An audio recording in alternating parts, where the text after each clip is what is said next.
Welcome to Audio Branding, the hidden gem of marketing. Sound plays a more important role in human behavior and our decision-making than you may realize. In this podcast, I'll help you understand the art and science of sound so you can better influence others in business and your life. I'm your host, Jodi Krangle. Let's delve a little deeper.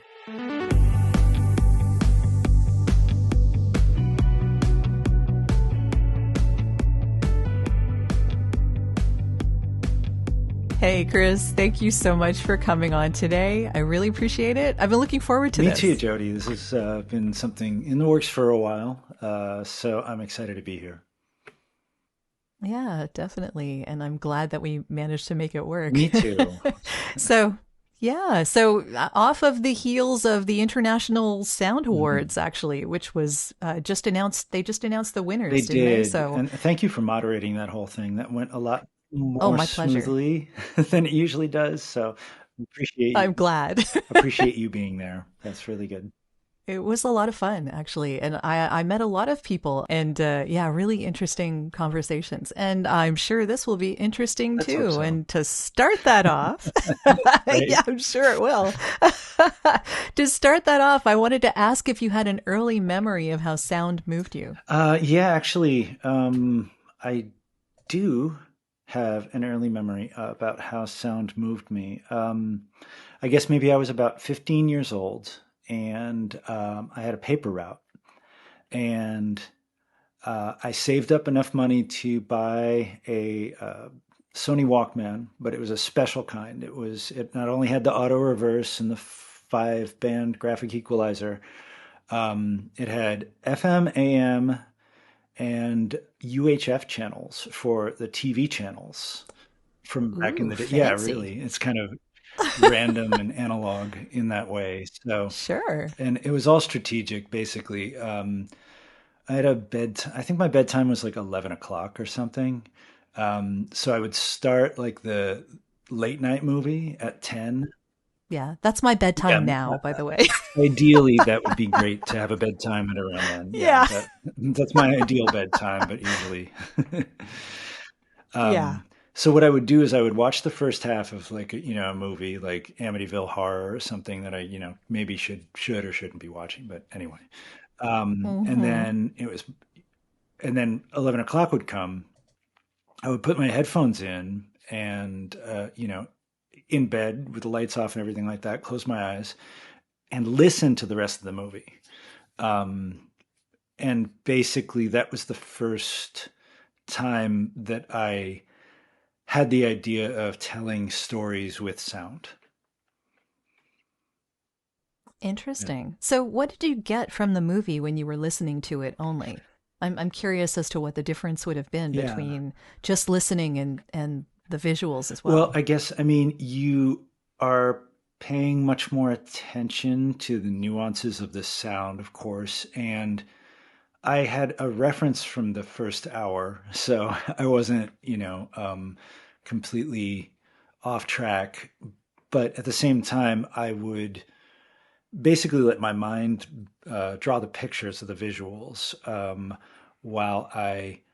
and there was almost a little bit of a delay as well, too, of hearing the sound and sort of processing, oh, that was a teacup on a dining room table, or that was a door opening from outside or something, so to me, it was really interesting to have to formulate that reality or that sort of, by just listening and not actually seeing it. So it made me think a lot about sound to tell stories and doing a little bit of investigation. I also found out that the movies that we see or the TV that we see or media that we consume is basically recreated.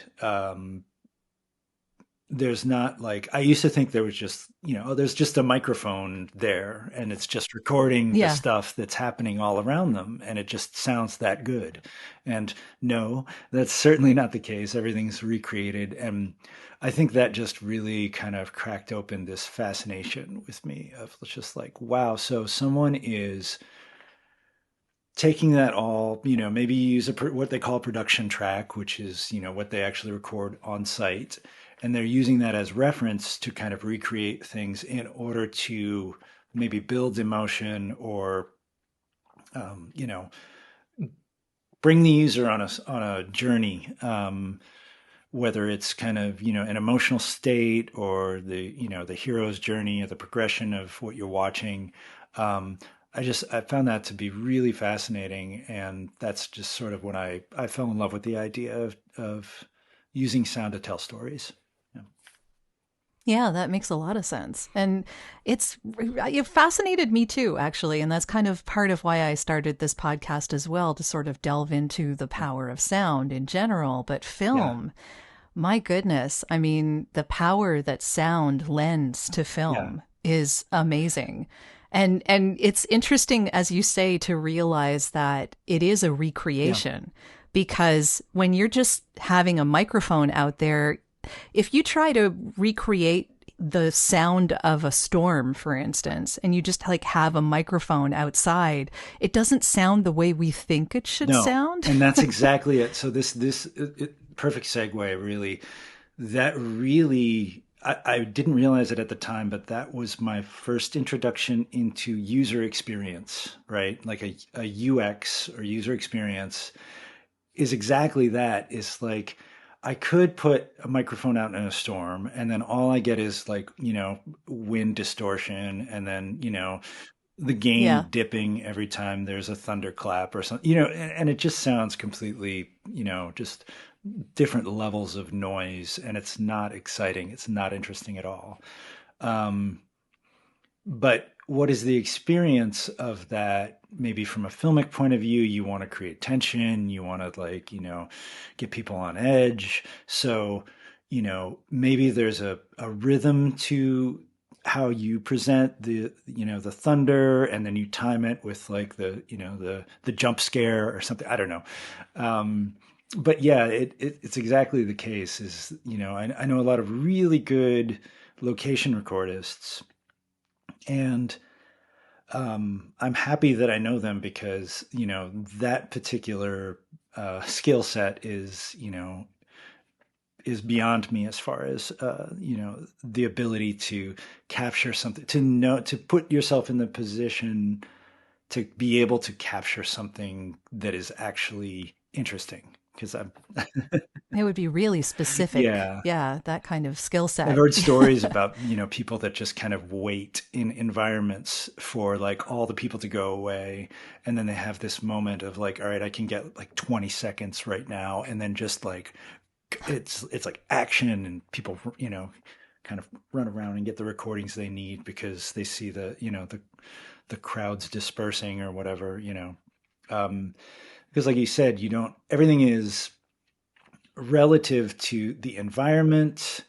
You get the reflections off the buildings, and any of that might deter from the story you're trying to tell. So, yeah, Yeah, so true. Yeah, it's fascinating. It's just really interesting to understand all the processes that yeah. go behind all of the things that make movie magic, And right? for voiceover, right, But on your point of view, to yeah. actually know about the ADR, the automatic dialogue replacement, that not even the speech that is happening on the scene is necessarily Hmm. what you're hearing. You're hearing an actor go back into the studio and track themselves, and Yep. re-record that, in a nice controlled environment. Yeah, it's fascinating. And sometimes it's not even the actor that originally recorded Right, it. exactly. Oh my. Yeah. So there's a lot that goes There into it is. this movie magic thing. Yeah. But how did you get into UX sound and then video game Yeah, audio? My yeah, yeah. goodness, that's kind of like a pretty big progression. Yeah, a little. There's a little bit on the other side of that, I guess. So I went to Berklee College of Music and majored in music synthesis, which is now electronic music production, or EPD, or yeah, electronic production design. That's right. So at the time, it was music synthesis, which was essentially how sounds are created, and properties of acoustics, and just kind of understanding um, just the basis and the foundation of sound, and integrating that into electronics and synthesis, and um, yeah, really kind of heady stuff, but fascinating nonetheless. I managed to fall into an internship in '95 for this little off Broadway, lesser known production that was only in New York. And it was called Blue Man Group. So I did. Oh, just a Well, little at the time, production. nobody, Yeah. there was a few people that knew about it in New York, right? But it Yeah. wasn't like, in Vegas and Toronto and all the, all the places Yeah, yeah. it has You were the the OG. second run or whatever. Yeah. Uh, so I managed to just kind of fall into live sound, and as the intern, you're laying cables in the catwalks, and running off and getting coffee.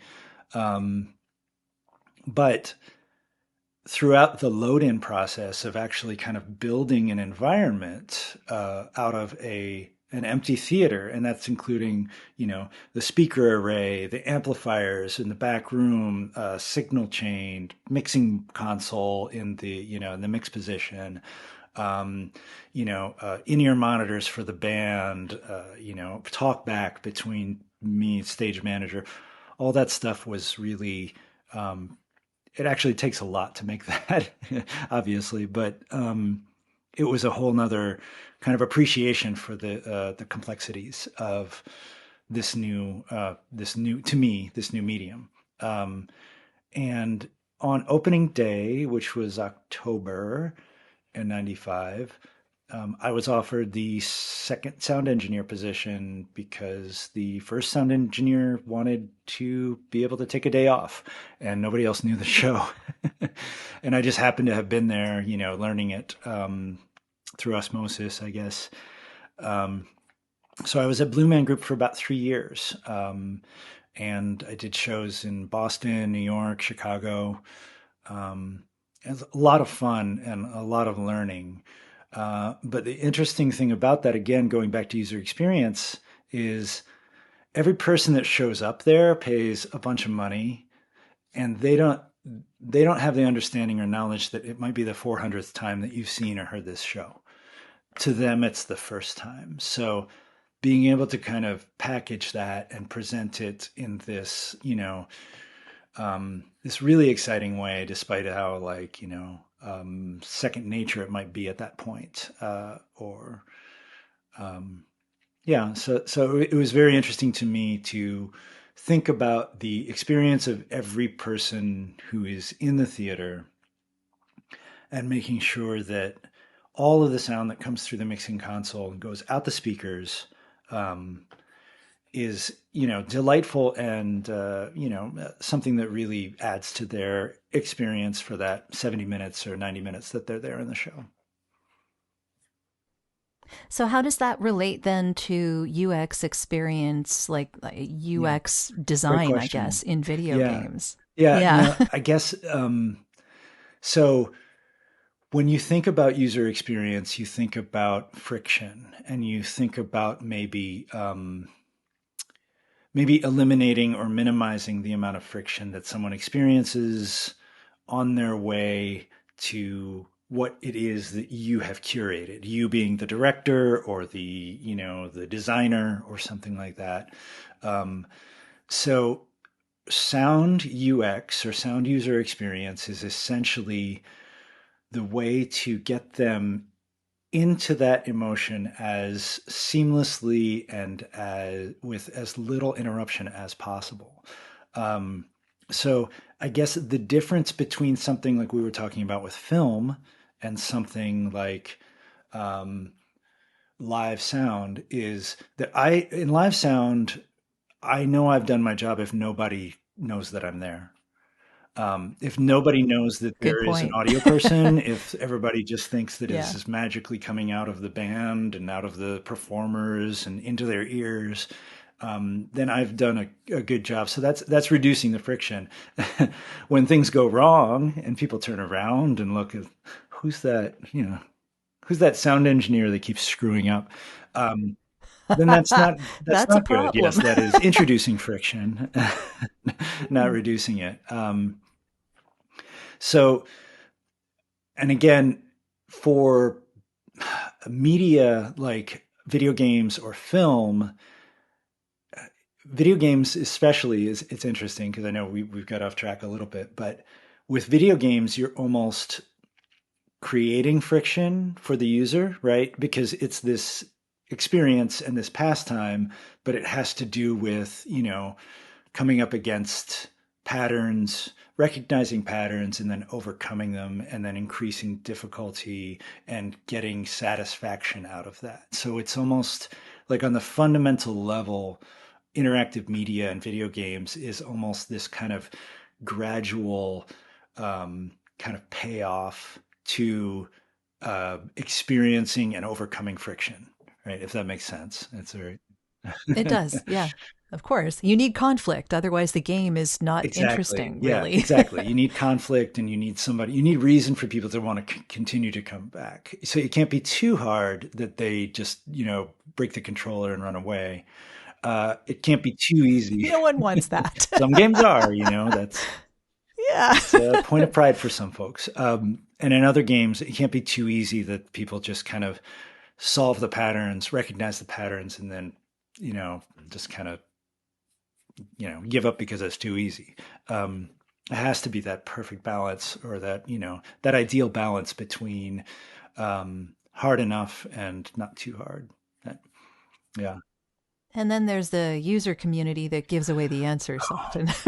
So Anyway, yeah, that's a yeah, whole other yeah. thing. So long story short, too late. From Blue Man Group, I got into a company during the whole dot-com boom in downtown Boston that was basically providing a digital platform for like a children's ISP. So we had it was called JuniorNet, and we had content providers like Ranger Rick, Weekly Reader, Highlights, Sports Illustrated for Kids, Bear in the Big Blue House.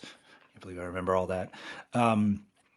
So that gave me the understanding of the different sort of feelings and different asks that you're going to get from different content providers. Obviously, something from like either Zillions, which is geared towards tweens, or Sports Illustrated for Kids is going to be a little bit edgier sounding than something for Highlights, or something for younger kids. So knowing your audience and knowing the approvers of those styles helped me figure out the idea of determining your kind of directive, before you actually start designing anything. And as many .coms, this kind of imploded around the 2000 era, and Of course it did. and I took a pretty huge leap of faith at that point. And I'm giving you the quick version of this because back and forth of applying for places, and basically I started at a video game place, a video game developer in the Bay Area in the year 2001, and that was my first real experience at a games company, working with games teams and doing audio for, it was an Xbox launch title. So it was considered AAA, which is, the video game terminology for kind of blockbuster, high profile projects. And you were doing just sound in general. It wasn't That's UX. correct. I was just doing sound, Okay. and sound meaning like, the weapons or the vehicles or the interactions of the surface types, or anything that is needed for the video games at the time.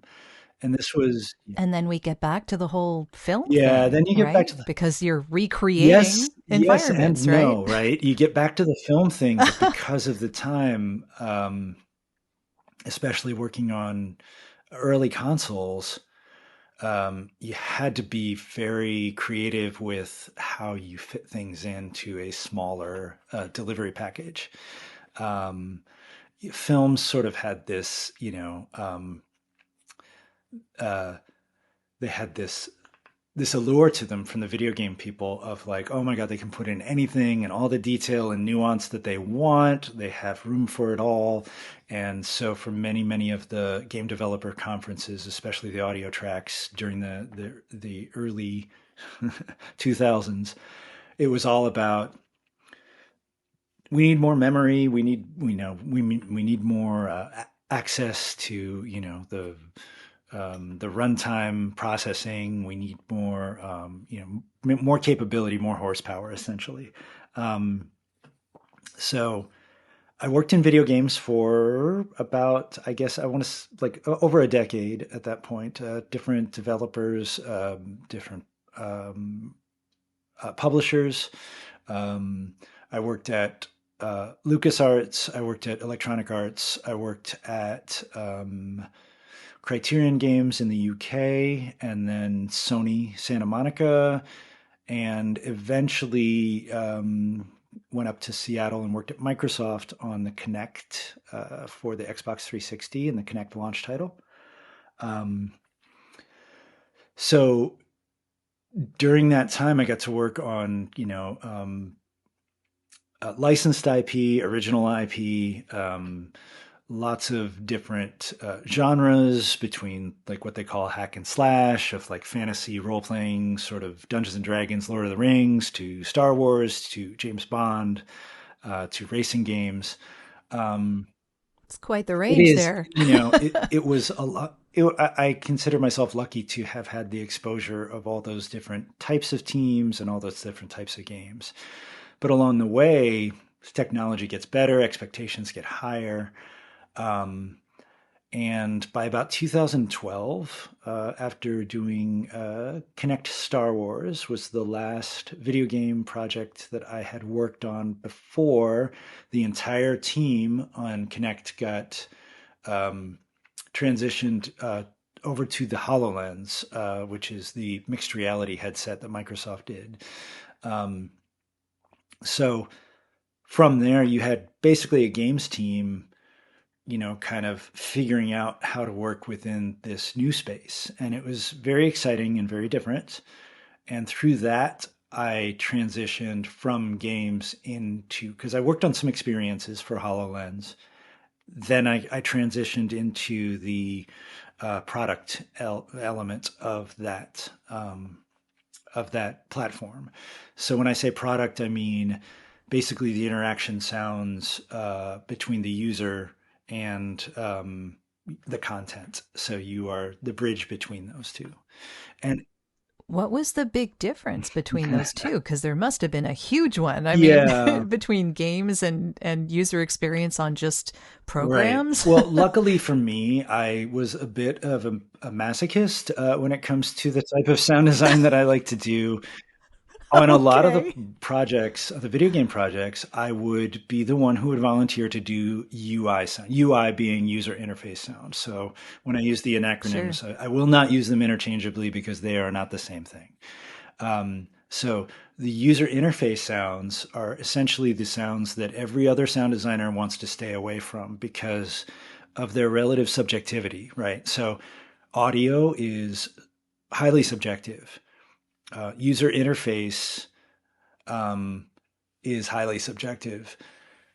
Audio for user interface is the most subjective of the most subjective. Everyone will just tell you, I hate it and I don't know why. So that's So why, I'm curious why it's so subjective. Like, is there a particular reason why it turns yeah. out to be I that way? think it's because everybody can't help but have something in their mind about what it's supposed to either sound or feel or act like, right? So when I see like a selection wheel, for instance, in a video game or something like that, I can hear in my head sort of what I would assume that would be. Is it going to be like a ratchety mechanical sound? Is it going to be sort of this like, kind of tonal soft sound. Everyone has a different kind of image, audio image of what that experience will sound like. I always think of it like The Price is Right there Right. you go. There's The big there's door wheel. number three, I Jodi. know. So Yeah. yeah, exactly. Everyone has something different of what they would expect. So when I design something for it, immediately that deviates from the expectation of what somebody has in their head. So designing the sound of those instances is maybe like a quarter of the battle, right? The first part is to get buy-in, and the middle part is designing the sound, and then the last part is kind of pulling people into your your reasoning behind doing this. And sometimes it works, sometimes it doesn't, but that is generally why a lot of sound designers that either come from a linear experience or they come from a very kind of worldly, realistic experience want to keep away from that level of subjectivity, just because it's it really opens everything up to interpretation. And then if you don't have a really strong case in either way, you're just sort of at the whim of uh, the listener at that point. Yeah. Interesting point. So Yeah. because of my, yeah, What's the sorry, go on. Oh no, I was just gonna ask you what the biggest misconception about that experience sound design is, because there's got to be a lot. If it's pretty subjective, how do you reconcile that with giving the user a good Yeah, experience? that's a great question. So a lot of it is kind of research and kind of pulling together the design language, and when I say design language, I mean like I'm talking about like Dieter Rams, like Johnny Ives, like capital D design, right? Um, when you talk to UX designers at like Google or Meta or Amazon or something like that, you'll get this sense of a lot of work going into the preparation for designing an experience. And that I think that's one of the biggest misconceptions. Um, there was a little bit, when we talk about friction, there was a little bit of friction between when I was at Microsoft, for instance, and this happens everywhere, so it's not specifically at Microsoft. Um, there was a games audio team, and there was a couple of folks that did kind of product operating system OS, OS sounds, and there was a bit of misunderstanding between the two between the two factions of I remember a particular audio director was saying like, I can't believe that so and so took a year to make 12 sounds. That is unbelievable that like, that it would essentially like one sound a month, like it seems completely bizarre. We ship entire products within that time. We ship entire games with multiple worlds and all of these interactions, and so can just hang out and do 12 sounds in a year. And you know the response to that from the UX sound designer was, I'll call you when I need an explosion sound. And yeah, it was a little, right, a little bit of a Okay. barb back and forth. And I mean, I guess Uh-huh. the misconception was that you have to get buy-in, right, from all of the stakeholders before you even before you even embark onto a direction, right? So you have to think kind of holistically, and not to get touchy feely about it, but sort of even like what's the motivation? What are we trying to get the user to experience? What is this? Like I guess Windows 10 was. I'm not 100% sure, but I think it was the the entire design language was considered like unapologetically digital. So the sounds would not really fly if they were, kind of recordings of a coconut being, bonked or something like that. It had to be a digital sound. It had to be something that, matched with the color palette. It had to be something that matched with the flow of the interactions. And so kind of working on that would take like the first 11 months, right? Of those 12 months, right? Is basically you're building a deck and you are talking about all of the research that's gone in and all of the collaboration that has been done with all of the other design teams, and sort of looking at what is the audio representation of this particular color palette that the artists and animators are doing. What is the design? What is the audio language of the interaction flow of these tiles, and how, transitioning from this tile to that tile should sound like this. It should be soft, or it should be warm, or it should be, I don't know. So you're as a UX sound designer, you're essentially building your reference guide first, right? And there's a similarity to that in games, in game audio. It's what we used to call the audio Bible. I guess we don't call that anymore. But there's something similar to it because of that subjectivity. That there's a chasm of subjectivity that will always occur with sounds. In their nature, it's something somebody hears in their head before they hear before they hear what you have done.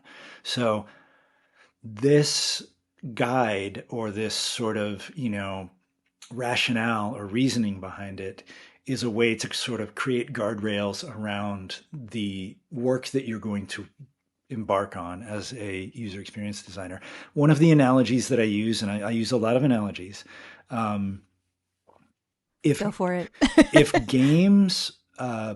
game audio is like writing a novel, UX sound is like calligraphy, right? It's it's something that stands on its own and really has to communicate everything that it needs to communicate in the most pure form, without any sort of misinterpretation. And game audio, on the other side, would be this very complex, interrelated, system of systems that kind of comes together to create this experience. The emotional end game might be the same, of what you're trying to get the user to experience, but the methodology of it is much different. Yeah, and it occurs to me also that UX would be a lot more difficult because the people experiencing it are experiencing it many times over.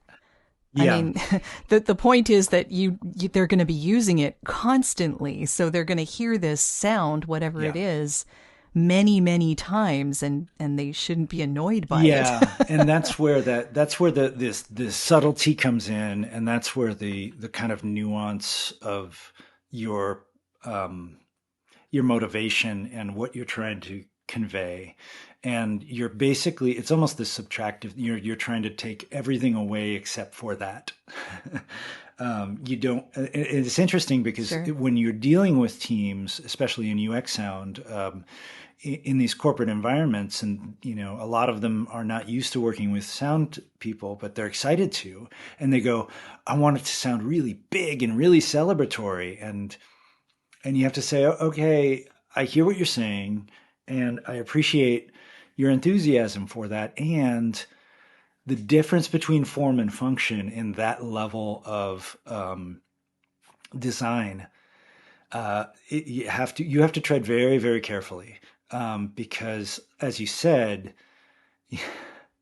working, yeah, as you said, it's something you hear so often, and it's something that the function of it supersedes the form 9 times out of 10, because you just want that person to understand what they're trying to accomplish, and with the least amount of interruption into their lives. A lot of people that work in mobile notifications say that the audio for mobile notifications, either on apps or something, say that their main objective is to not get the user to turn the sound off. And that's harder than it seems, because we're kind of inundated with a lot of audio cues. Not many of them are cohesive, and not many of them are very considerate of one another, right? You've got companies that think that there are brand opportunities to kind of, really announce themselves to users. And as we know from the UX audio perspective, is that can certainly backfire. You don't want to take up more space in the user's head than they want you to. Well, that's the end of this episode. Thanks for listening. And if you like what you heard, why not tell a friend about this podcast? It's available in all the usual locations. Until next time.